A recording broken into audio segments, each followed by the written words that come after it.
Hello everyone, welcome to my channel. आज मैं first elaborated video बना रही हूँ और मैं यही सोच रही थी कि मैं क्या टॉपिक पे बनाऊँ।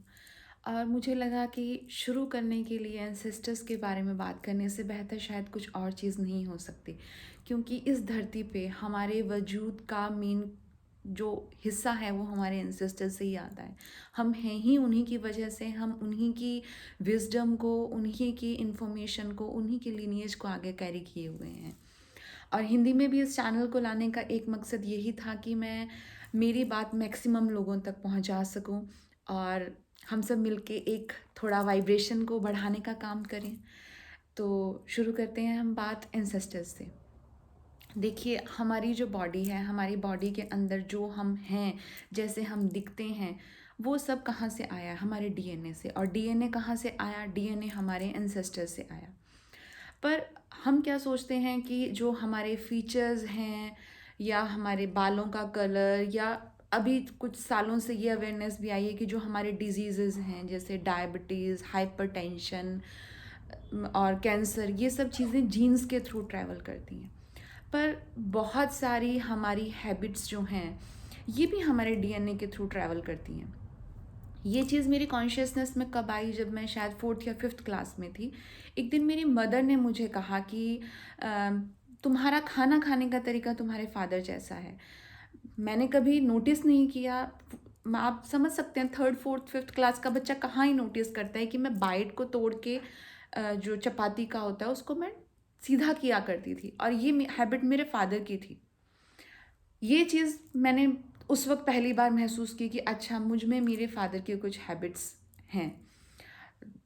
देखने में तो सभी बताते ही हैं ना कि आप अपने दादा जैसे दिखते हैं, या अपने पापा जैसे, या नानी जैसे, या मौसी जैसे, या चाचा जैसे। ये चीज़ भी ट्रैवल करती है। जब मैंने स्पिरिचुअलिटी में अपनी जर्नी स्टार्ट की, मेरा फर्स्ट जो मैंने ये चीज़ महसूस करी, जब मैंने अपने डीएनए के ऊपर मैंने मेरी खुद की हैबिट्स और जो मेरे आसपास लोग थे उनके कुछ फैमिली पैटर्न्स और हैबिट्स के बारे में स्टडी करना स्टार्ट किया, तो ये चीज़ और भी ज़्यादा क्लियर हुई। फिर मैंने इसके बारे में बुक्स पढ़ी, कुछ और कंटेंट सर्च किया। जब मैंने स्टडी की, फाइनली मैंने ये चीज़ देखी कि बहुत सारी हैबिट्स जो हैं हम हमारी लीनियज से कैरी करते हैं, हमारे एंसेस्टर्स से कैरी करते हैं। इसका मतलब ये नहीं है कि सिर्फ हम कुछ नेगेटिव ही कैरी करते हैं। हम पॉजिटिव, हमारी बहुत सारी स्ट्रेंथ हो सकती हैं। जैसे कि कोई बहुत अच्छा स्पोर्ट्स पर्सन है, तो हो सकता है कि आपके फादर या आपके दादा या मम्मी की साइड कोई कोई ना कोई तो अच्छा स्पोर्ट्स पर्सन रहा होगा।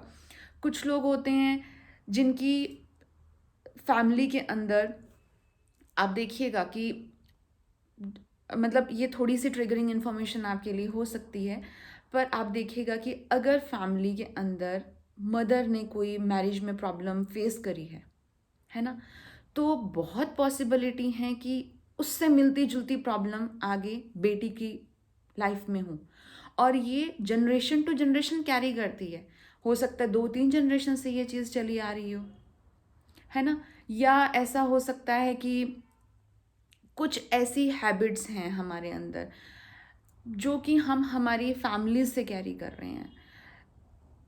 हमें पता है कि वो चीज़ उन्होंने की। जैसे बहुत सारे पेशेंट्स जो हैं अल्कोहल या स्मोकिंग की वजह से बहुत बैड हेल्थ में रहते हैं अपने लास्ट टाइम में, स्टिल उनके बच्चे अल्कोहल को और स्मोकिंग को चूज़ करते हैं, है ना। बहुत सारे फैमिलीज़ में आपने सुना होगा कि जो कंप्लेन पेरेंट्स कर रहे होते हैं अपने पेरेंट्स के बारे में कि उन्होंने हमारे साथ ऐसा किया, वही कंप्लेन आगे उनके बच्चे भी उनके बारे में कर रहे होते हैं।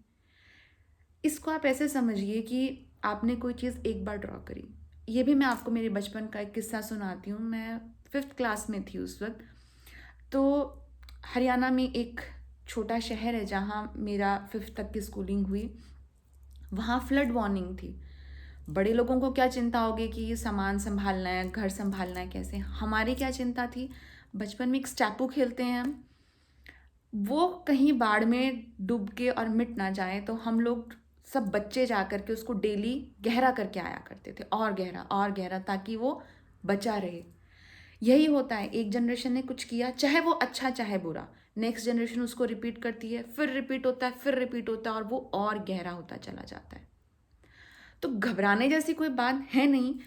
अब आप देखिए, कोई भी चीज़ जब तक अंधेरे में है, अंधेरे में है, बाहर रोशनी है, अगर वो चीज़ रोशनी में आ गई तो वो प्रत्यक्ष हो गई, आपकी कॉन्शियसनेस में आ गई, अच्छा ये चीज़ है। और अगर आप वो चीज़ चाहते हैं कि वो आपके आगे जनरेशन में, आपके बच्चों में या उनके बच्चों में आगे ना जाए, तो बहुत सिंपल तरीका है, आप कॉन्शियस एफर्ट कीजिए कि आप उस पैटर्न को, उस बिहेवियर पैटर्न को रिपीट नहीं करेंगे। अगर हेल्थ का इशू है तो एक्शन लीजिए, आप प्रॉपर मेडिसिन लीजिए, प्रॉपर डाइट फॉलो कीजिए, फिजिकल एक्टिविटीज़ पे ध्यान दीजिए, है ना। अगर आपकी फैमिली में ऐसा कुछ पैटर्न है कि बच्चों के साथ पेरेंट्स की बनती नहीं, तो आप क्या कर सकते हैं, आप कॉन्शियस एफर्ट आज ही से कीजिए। और मैं सच बता रही हूँ, ये चीज़ काम करती है। जब हम कॉन्शियसली ये सोच लेते हैं ना कि हमें इस चीज़ को रिपीट नहीं करना, हमें इस चीज़ को रिपीट नहीं करना।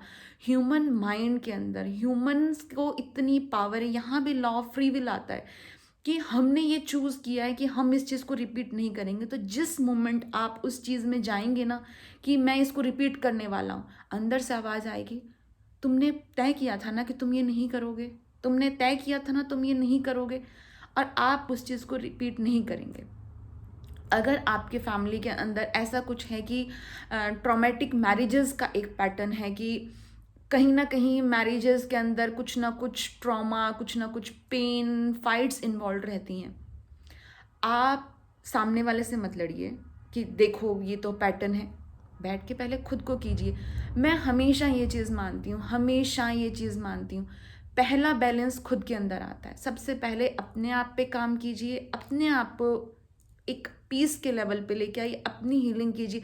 वो चीज़ें आपके सराउंडिंग में अपने आप आने लगेंगी। आप दूसरों को कहना बंद कर दीजिए। अब अगर आप मान लीजिए आप ऐसे बच्चे हैं जिसकी पेरेंट्स के साथ कुछ टफ रिलेशनशिप हैं और उनके पेरेंट्स की, आपके पेरेंट्स की अपने पेरेंट्स के साथ थी, तो आप जाके उनसे लड़िए मत कि देखिए ये चीज़ आपने डीएनए में कैरी की। हम सब विक्टिम्स के विक्टिम हैं, उन्हें भी पता नहीं है, उन्होंने भी वो चीज़ कैरी की है। तो शायद आप चोजन वन हैं जिसके अवेयरनेस में ये चीज़ आ रही है और हमें चुना गया है इस चीज़ को हील करने के लिए। तो अपने आप को हील कीजिए। जब हम हील करते हैं, डीएनए के जो स्ट्रैंड्स होते हैं दोनों तरफ चलते हैं। हमने जो चीज़ खुद के अंदर हील कर ली वो हम हमारे आगे बच्चों को भी नहीं देंगे, और जो हमारे पीछे की लीनियज है वो हम उनको भी सुकून देते हैं। अगर कोई बहुत रिजिड पैटर्न है तो एक बहुत ही आसान तरीका है, आप बैठिए, एक दिया लगाइए अपने एंसेस्टर्स के नाम का, है ना। ये चीज़ बहुत काम करती है, ट्रस्ट में। मैं जो भी चीज़ शेयर करती हूँ, जो भी चीज़ शेयर करती हूँ, मैं खुद करती हूँ, मैंने खुद यूज़ करी हैं और मेरे को उनसे फ़ायदा हुआ है। मैंने मेरे कुछ फ्रेंड्स को बताया है जिनको फ़ायदा हुआ, तभी मैं वो चीज़ आपके साथ शेयर करती हूँ। उससे कोई साइड इफ़ेक्ट नहीं है। आप उनसे कहिए कि मैं ये चीज़ समझता हूँ कि ये परेशानी है ना, और मैं चाहता हूँ कि आप मेरा साथ दें कि मैं इस चीज़ को हील कर सकूँ, और आपको मदद मिलेगी। और ये हमेशा याद रखिएगा, हीलिंग एक दिन का काम नहीं है, कभी भी नहीं है। जो ट्रॉमा, जो पेन हमने सालों साल, जनरेशन दर जनरेशन इकट्ठा किया है, वो एक दिन में ठीक नहीं होगा, समय लगेगा। अपने साथ पेशेंस रखिए, आराम से प्यार से काम कीजिए, किसी को दोषी ठहराने की ज़रूरत नहीं है। अगर आप ये ज़िम्मा ले रहे हैं कि मुझे हीलिंग करनी है, मुझे कुछ पैटर्न्स ऐसे हैं जिन्हें हील करना है और मुझे मेरे बच्चों तक, आगे की जनरेशन तक इनको कैरी फॉरवर्ड नहीं करना, तो आराम से शांत रहिए। टाइम लगेगा, पर मैं विश्वास दिलाती हूँ, अगर 1 साल आप तसल्ली से, शांति से सिर्फ खुद के ऊपर काम करेंगे ना, 1 साल बाद आप कुछ और एनर्जीज में होंगे। और उन्होंने सिर्फ हमें दर्द नहीं दिया, हमारी बहुत सारी स्ट्रेंथ भी हैं जो हम कर रहे हैं। अब जैसे मेरा ये बोलना है, मेरी फैमिली में बहुत सारे लोग इस चीज़ से एग्री करेंगे कि ये चीज़ मैंने मेरे फादर से ली है। तो मैं बहुत ग्रेटफुल हूँ इस चीज़ के लिए कि मैंने ये चीज़ मेरे फादर से ली है। मेरे फादर बहुत अच्छा बोलते हैं, बहुत अच्छे डॉक्टर हैं। तो आप थैंकफुल रहिए उस चीज़ के लिए जो कि आपकी जनरेशन, आपको आपकी पुरानी जनरेशन से मिली हैं, है ना। पर जो पेन है उसकी हम सबकी मिली जुली जिम्मेदारी है कि हम सब मिल के उसको हील करें। और ये काम अकेले में करने का होता है। शांति से, तसल्ली से अपने आप के साथ बैठ के काम कीजिए, और मैं सच बता रही हूँ, बहुत फ़ायदा मिलता है इस चीज़ से। तो हम जो है ना, हमारे एंसेस्टर्स की वजह से, इस चीज़ को हमेशा याद रखिएगा, हम उनसे डरते हैं, बहुत डर क्रिएट किया गया है बहुत ज़्यादा कि ये नुकसान हो जाएगा, वो नुकसान कर देंगे, हमारे तो घर में रिवाज नहीं है, पता नहीं कहीं कुछ नेगेटिव ना हो जाए, पता नहीं कौन आकर के हमें हमारे वो उसमें कनेक्ट हो जाए। ऐसा कुछ नहीं होता। आप अगर शांति की, सुकून की प्रार्थना कर रहे हैं किसी के, तो ऐसे कभी हो ही नहीं सकता। मैंने ये चीज़ खुद के साथ की है और मैंने ब्लेसिंग्स उनकी फील करी हैं, सच में फील करी हैं।